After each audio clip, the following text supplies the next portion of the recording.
Migrant encounters at the southern border hit an all-time record in September, Update has learned, with a massive 260,000 encounters as border officials struggle to cope with a historic crisis. Subscribe my channel for more updates. Customs and Border Protection (CBP) sources tell that total migrant encounters for September have exceeded 260,000, which is the highest monthly total ever recorded. That number includes both Border Patrol encounters between ports of entry and Office of Field Operations (OFO) encounters at ports. The record had previously been set last December, where officials encountered 252,320 migrants. Numbers lowered in 2023, and officials had pointed to a drop in May after the end of Title 42 as a sign its policies were working.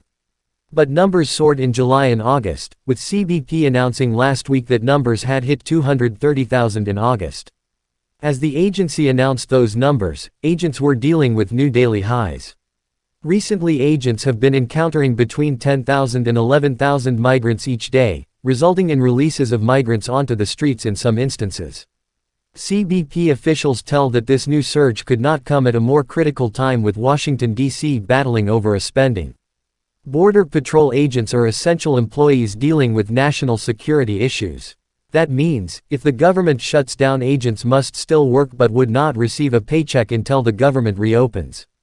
For those agents on the front lines who are traveling to other sectors and are staying in hotels, their government credit card bills are still due and they are responsible for paying them, despite not receiving their paychecks if the government shuts down. The House passed a clean, continuing resolution Saturday afternoon that extends funding at current levels through mid-November, when another shutdown would be triggered if Congress fails to reach a longer-term agreement. One agent told that, "A lot of us are being asked by our spouses, are we going to be okay?" And the answer for many living paycheck to paycheck is, no. Republicans in the House had been pushing for border security measures, particularly the House GOP's signature border security and asylum reform legislation, to be included in any stopgap funding bill. A vote on a bill that included most of the Secure the Border Act failed on Friday after 21 hardline Republicans joined Democrats in voting against it. Meanwhile, rolled out a measure Friday that would ensure that CBP and Immigration and Customs Enforcement (ICE) staff are paid in the event of a shutdown. The bill is co-sponsored by Republican Sens.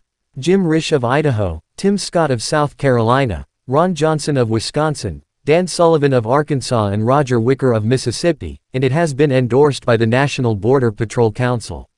The new numbers are likely to increase pressure on the Biden administration over the crisis, which has faced conservative and Republican criticism for its handling of the border. Republicans have blamed the crisis on the administration's rollback of Trump-era policies, as well as its policies narrowing interior enforcement and expanding releases of migrants into the interior. The administration has said it is up to Congress to provide more funding and immigration reform to fix what it says is a broken system. The White House, meanwhile, has claimed that the border measures included by House Republicans would eliminate CBP of 800 agents, triggering a windfall for drug cartels.